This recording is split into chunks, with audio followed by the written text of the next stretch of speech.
No, not Akon. We are a member of Akon. How can we be displeased? We are happy that for once the Constitution of Nigeria is going to be tested at the Supreme Court, so that we can know that we're actually running a constitutional democracy.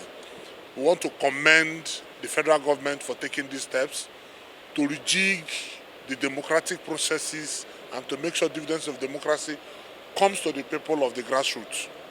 Enough of the high-handedness, where people will sit down and the wings and capacities of the offices and take decisions, not minding the dangers that is going to come to the third tier and the grassroots people.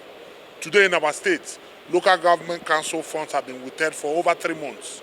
The governor of Rivers State, Fubara, who has told the entire world that is a peaceful man, that is a loving man, doesn't care the level of insecurity that are broken out in our local government areas, the debts that have laid our streets because our workers have not been paid, political appointees are not being paid, everybody is people are dying of their illnesses because they can't pay their bills anymore.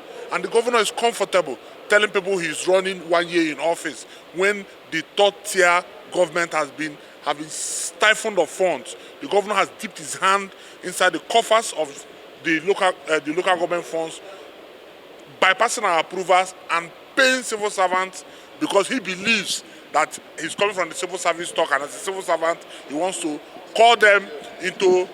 So for us, this case is timely, and we want our law to do justice to it. Thank you. Ikwere Local Government Council, Dr. Wanosike Samuel is my name.